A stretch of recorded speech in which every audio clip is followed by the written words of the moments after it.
Oke, selamat datang saudara-saudara. Kali ini saya lagi berada di dalam sebuah perjalanan, tapi di video kali ini saya nggak ngebahas perjalanan apa yang lagi saya jalanin, yang lagi saya lakuin ini. Nanti itu di video selanjutnya, tapi di video pertama ini, di video ini saya mau bike check sepeda saya, sepeda XC saya yang sekarang saya pakai, bahkan yang paling sering saya pakai udah mungkin berapa bulan terakhir. Tapi bike check ini nggak cuma sekedar ngasih tahu komponen apa aja yang saya pakai, tapi memang lebih ke review komponen-komponen tersebut, karena mostly komponen-komponen yang dipakai itu masih komponen bawaan dan itu adalah komponen-komponen budget yang masih cukup terjangkau lah. Nah, kita lihat nih gimana sekiranya komponen-komponen tersebut performanya setelah dipakai mungkin setengah tahun atau mungkin hampir setahun kali ya. Ada beberapa hal menarik di komponen-komponen yang saya review kali ini yang mungkin berguna nih buat teman-teman jika memang mempertimbangkan lagi pengen beli komponen-komponen yang bakal saya bahas. Oke lah, biar nggak berlama-lama lagi, kita langsung aja ke videonya. Oke, let's go. Oke, sebelum kita mulai review komponennya apa aja dan gimana rasanya, ini saya mau kasih tahu dulu, saya udah ganti framenya dari yang awalnya alloy jadi sekarang yang versi karbonnya.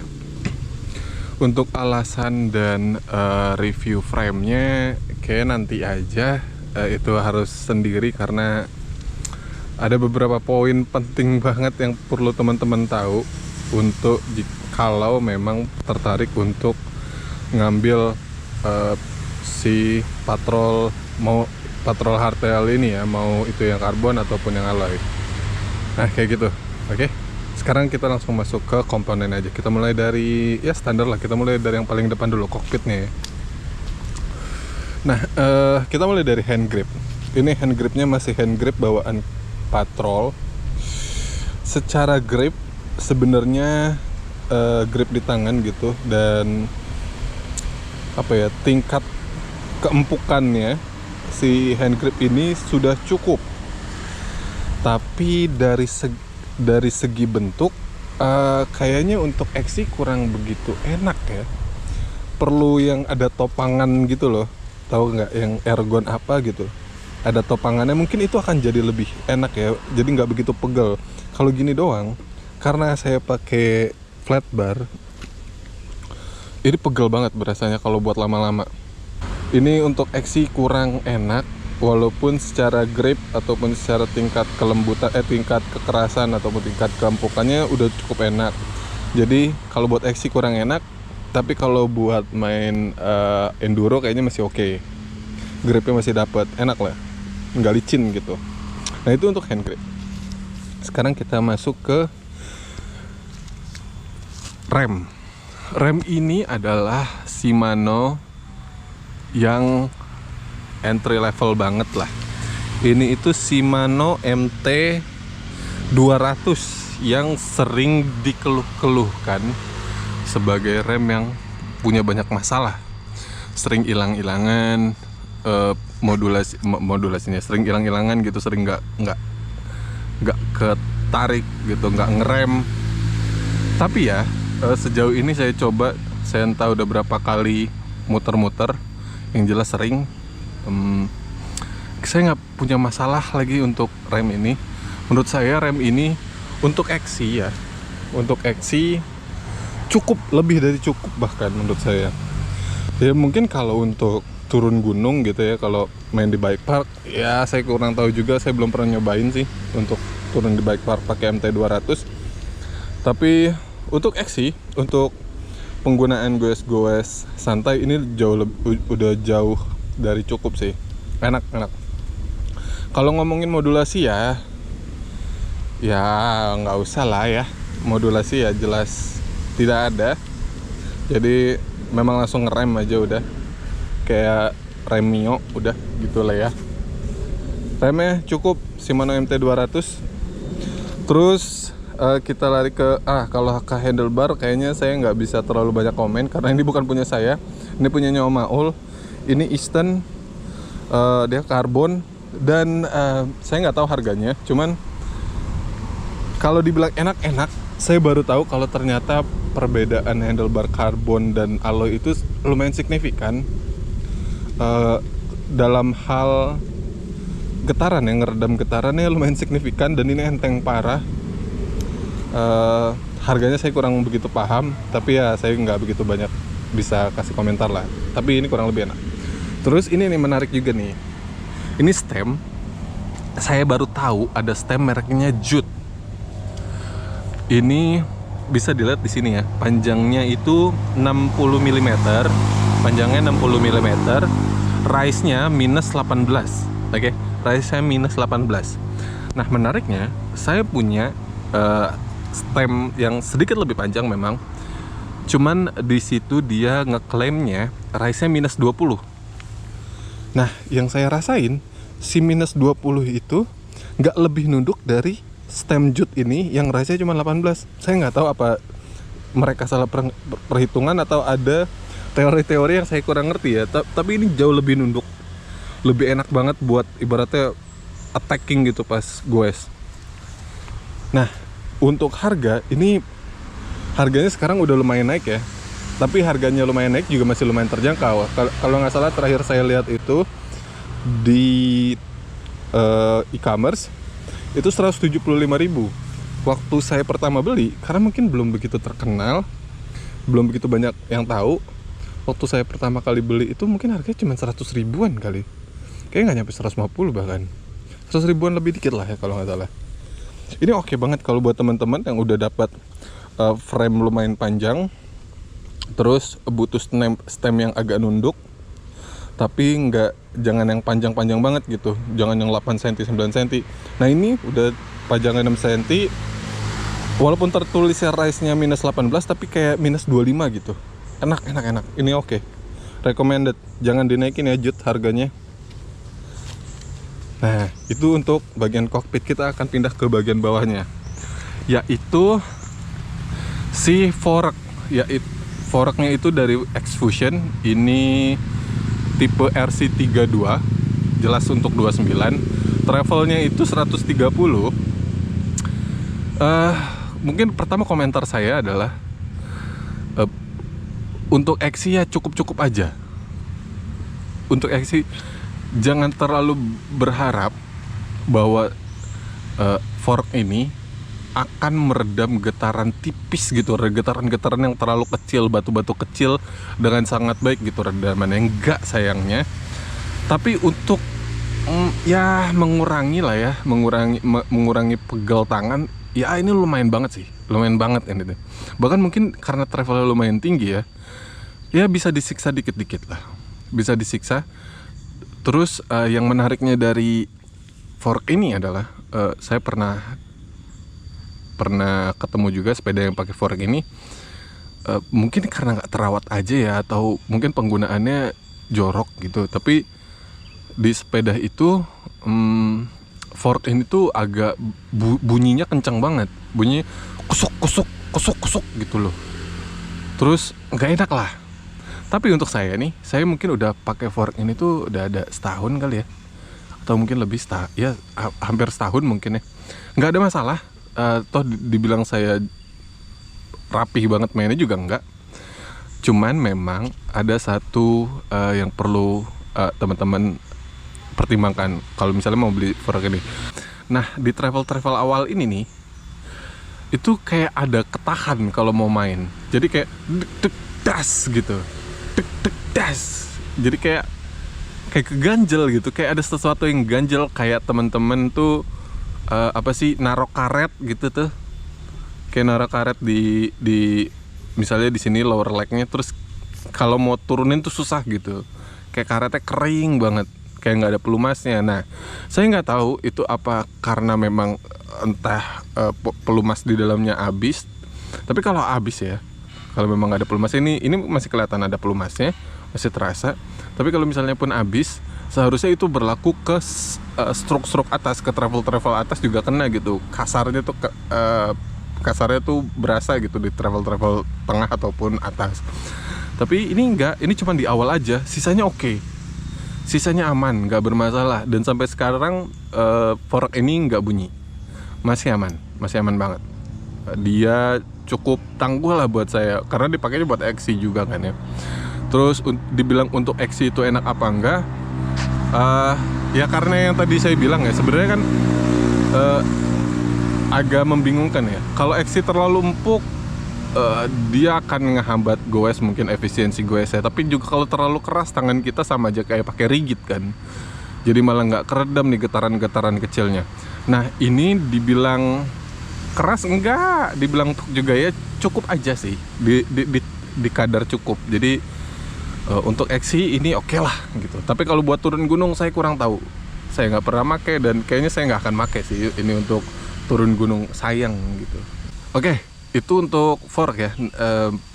Jadi sejauh ini memang bagus-bagus, cukup gitu, bukan bagus-bagus banget yang outstanding banget, tapi di bagian kokpit saya sudah cukup puas.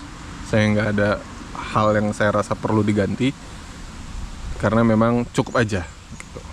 Kita akan pindah ke bagian tengah, oke? Ini bagian tengah kita ya, ini perlu lah dibahas ya sedikit-sedikit. Ini saya dari botol itu dari Camelback, sementara bottle cage-nya itu dari Topic. Kayak kesannya mewah ya, padahal enggak. Ini tuh Camelback itu saya dapat 70.000 di Rodaling, sementara Topic itu kalau nggak salah 30 ribuan. Yang ternyata setelah saya browsing lebih jauh di internet, ada yang jual 11.000. Sejauh ini nggak ada masalah sama sekali, semuanya aman, baut-bautnya aman. Terus di sini kan ada pengatur besar kecil penahan, dan itu aman-aman aja. Jadi ya oke lah, mantap lah. Terus kita pindah ke bawah. Ini crank dulu ya. Crank ini masih bawaan dari Patrol yang saya beli C093. Ini crank itu panjangnya 175, ringnya 32. Ini pendapat saya pribadi, 175 nggak enak. Saya nggak ngerti kenapa, padahal kaki saya terbilang cukup panjang, yang mana secara teori dan secara anjuran dari banyak pabrik pakainya tuh 175 cranknya. Tapi yang saya cobain 175 nggak enak. Saya biasa pakai 170 mungkin ya, tapi memang nggak enak aja kali ya, nggak cocok gitu. Kayak saya juga nggak nyangka kalau perbedaan sebegitu kecil, kan cuman beda 5 mili ya, tapi dampaknya tuh lumayan signifikan yang saya rasain. Ya, saya tuh kayak berasa kaki saya terlalu nekuk pas digoes ke atas gitu. Jadi nggak enak lah, pokoknya nggak enak pas digoes gitu, muter-muter gitu, kurang nyaman. Terus ini ring 32, tapi sayangnya karena keterbatasan ruang, saya nggak bisa nambah jadi ring 34 gitu. Ini akan saya bahas lebih panjang sih nanti ya, untuk hal-hal kayak gini, oke? Terus kita pindah. Ini saya pakai untuk pedal, saya pakai Shimano PD ED500. Ini saya beli second, 200.000 saja, murah meriah dan cukup banget. Sudah cukup banget untuk action. Gripnya ada, dia cukup nempel. Terus buat narik ke atas pas goes gitu juga udah cukup enak dia gigit. Tapi kalau buat turun gunung sih saya tidak menyarankan, karena mungkin kalau ada tanggulan sedikit saja ini langsung copot, atau ada belokan yang teman-teman hantam dengan cepat, shoot gitu ya, kemungkinan ini meleset lah. Karena gampang banget, nggak ada rasanya buat dicopot gitu, tak gitu, kayak nggak ada rasanya ya. Saya memang biasanya pakai DX, itu kan kencang banget kan DX. Terus pakai ini memang tidak ada rasanya ya kayak gitu. Tapi untuk action ini oke banget, cukup. Platformnya masih lebar, jadi kalau teman-teman nggak mau di clip in masih ada tapaknya. Tapi pas teman-teman clip in untuk goes, walaupun memang nggak begitu kencang, tapi gigitannya tuh masih berasa buat goes, jadi gampang ditarik gitu. Nah kita ke bagian agak atasnya lagi. Ini dari FMX, nggak tahu namanya apa, ukurannya 31,6, panjangnya 450. Kenapa saya butuh 450? Ini kan saya bahas nanti pas saya ngebahas frame-nya ini ya. Maaf agak emosi, tapi ya gitulah ya. Tapi nanti saya bahas itu. Nah, untuk saddle atau jok ini ada dari Tusik atau Tosek. Nggak tahu penyebutan yang benernya gimana. Tapi ini frame, saddle, ini jok enak. Ini jok ringan dan kebetulan ganteng juga ternyata di tampilannya gitu. Saya kan emang nyari yang agak datar ya. Ngelihat di sepeda N9 saya, saddle-nya agak datar. Dan saya suka banget. Ya udah saya cari yang murah meriah lah. Oh, ada nih ketemu nih. Terus dia agak keras gitu. Pas saya coba mantep, rasanya. Mantep. Ini harganya 250.000 ya, teman-teman. Tapi kelihatan lumayan mahal kan? Ada logo Italinya kan? Tuh, bonjor gitu. Ini oke, teman-teman. Boleh lah. Tosik jangan dihargain mahal, jangan ditaikin harganya ya. Oke, kita pindah ke bagian belakang di bawah ini. Ini sepeda ini pakai Shimano Deore. Saya nggak tahu seri Deore berapa, tapi ini yang 11 speed. Sementara untuk kasetnya itu 1150 kalau tidak salah, sama Deore juga. Saya udah cek. Ini dan ini gimana performanya? Sangat enak untuk Axian, cukup, lebih dari cukup. Udah, kalau Axian pakai ini aja, nggak usah macam-macam. Shifting nggak pernah meleset. Sejauh ini karena buat Axian dia giginya masih gigi kasetnya masih oke, jadi nggak ada yang skip. Enak semuanya, hampir mendekati sempurna. Hanya saja ada satu kendala besar, yaitu adalah free hub bawaannya Patrol. Ini tuh goyang banget. Jadi kalau teman-teman buka, saya udah pernah nyoba buka free hubnya. Terus body free hubnya saya goyang-goyangin, itu goyang banget teman-teman. Nggak ada engagement sama sekali gitu, nggak ngegigit sama sekali. Ada powelnya, ada 3 powel, tapi ini kayaknya paling parah sih goyangannya. Aduh. Nah, terakhir adalah pelek dan si ban. Kalau untuk peleknya sebenarnya nggak bermasalah ya, depan belakang masih aman aja karena dipakainya juga buat Axian. Masa iya retak apa segala macem. Tapi ya Patrol, sekedar saran aja, ini gampang oglak, padahal dipakai Axian doang. Terus untuk Maxxis Recon Race, ini ukurannya 225, ini oke banget. Ini nggak ada kendala sama sekali menurut saya. Cuman kedepannya saya bakal coba, saya punya ban ukuran 215, lebih kecil dari ini, dan secara profilnya si knob-knobnya ini itu lebih rapet, jadi harusnya rollingnya lebih enak.